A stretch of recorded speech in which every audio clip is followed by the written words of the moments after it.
can it be now? Hey folks, Crazy Climber 80 here again, and this time we're going to look at game number 13 in our 20 from 1982 series, and this game was really awesome, but god, it was really hard.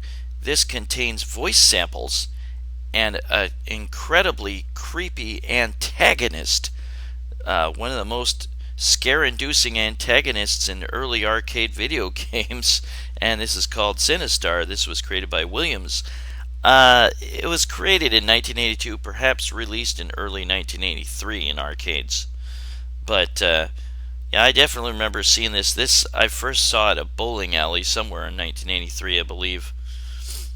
But you control this spaceship, and there's the control panel, and you use a joystick to control the spaceship, and it can turn in like 49 different ways. You got quite a bit of freedom of movement. There was also a cockpit version of Sinistar. But what you do is you fly through space, and it's one of those environmental shooter type of games where the screen just scrolls around wherever you move. There's no edges of the screen or anything. And you fly through space, and you try to collect crystals from planetoids, and you shoot the planetoids to make it release crystals. You can hold down the fire button for rapid fire, but you don't always want to do that, especially when you're mining for crystals. You want to stay close to the planetoid and just hit the fire button, hold it down for just a little bit, and when it starts to release crystals, it'll shake. Then go pick up some crystals. If you shoot it too much, it will explode and you won't get any crystals that way. But there will be little red guys called workers. There they are. They will try to collect those crystals and steal them to build Sinistar. And Sinistar is the titular antagonist. And there they are building him. You can go destroy the parts that they've built, but you really have to let them completely build him, and then he can attack you, and then you can utterly destroy him. And once you collect crystals, they are converted into what's called Sinibombs. And there's one of the voice samples, I hunger. This creeped out a lot of people back then. We'll get started here. But yeah, you can hold down the fire button for rapid fire. Since you have so much freedom of movement, it's difficult to stop yourself. So try to stay close to the planetoids and just shoot enough to make the planet shake and release crystals. Oops, I destroyed it there.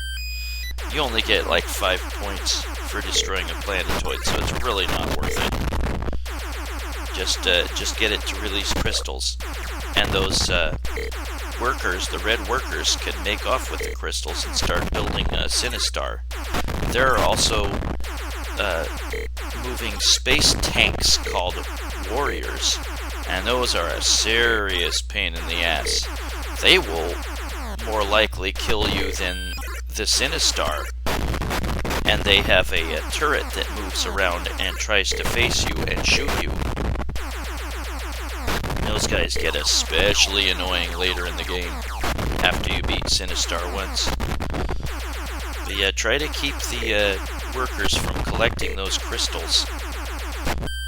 They can bump the planetoids for crystals themselves without you having to shoot the planetoids.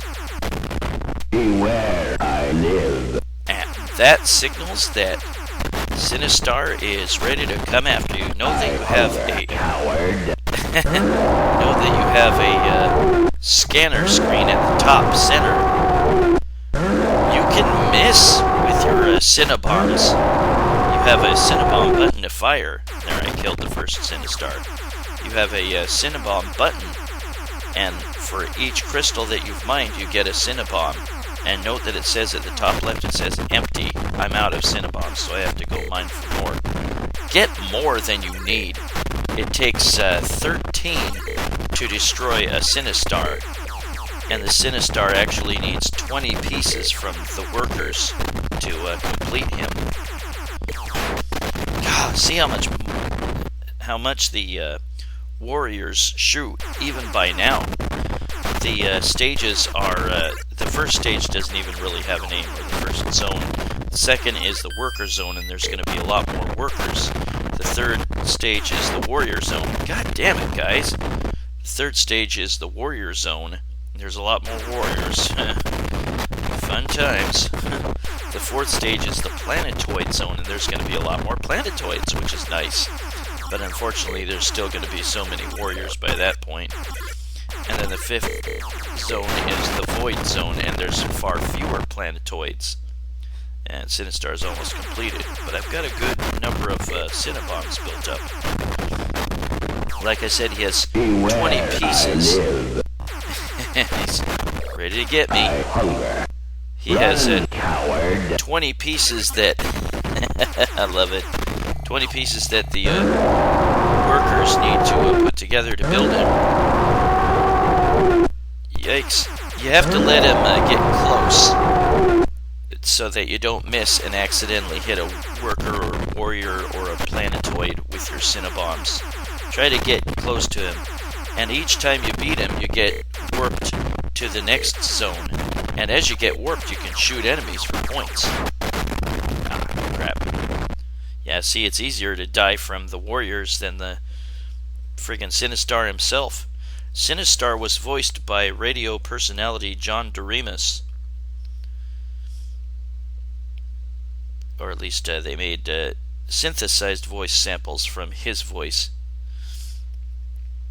There is a trick that's really, really hard to pull off, and I've never been able to pull it off, that might work in some, I guess most versions of Sinistar.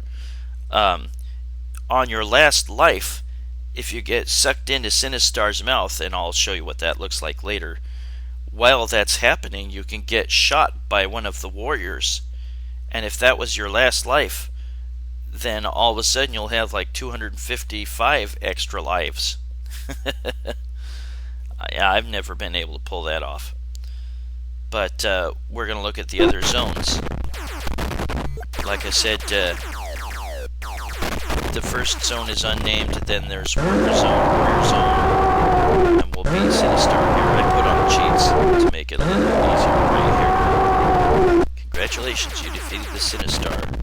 Now, the battle computer is engaging warp engines. Go to next zone, and this is the Planetoid Zone. Which is nice that there's so many planetoids, but it sucks that the workers are still so fast, tenacious, and trigger happy. And they're not nearly this bad on the very first stage. After you've beaten the Void Zone, the last zone, then the four named zones repeat. I'll put on invincibility cheat here just to get this far. And I played enough of the game without cheats as it was, so let's just screw this. I'll go ahead and kill Sinistar again. And now we go to the Void Zone, where there's far fewer planetoids, which really sucks. That's Sinistar by Williams, and finished in 1982, but I guess released in arcades in 1983. I remember seeing this at a lot of arcades. It's super hard. Sinistar, beware, I live. Yeah, if you die when Sinistar is completed, you'll see that little segment there, and here's me getting eaten by Sinistar. Oh, serious nightmare. I live. Well, that was Sinistar by Williams, finished in 1982, and I guess generally released in 1983. Game number 13 in our 20 from 1982 series. He also says, "Rawr, I hunger, run coward, run, run, run, beware I live, I am Sinistar, beware coward, and I hunger coward." Very creepy things to say. Well, this is Crazy Climber 80s, and thanks for watching Sinistar by Williams in 1982, generally released in 1983, game number 13 in our 20 from 1982 series, and I hope to see you soon for game number 12. Stay cool and safe, everybody, and I will see you later. Bye-bye.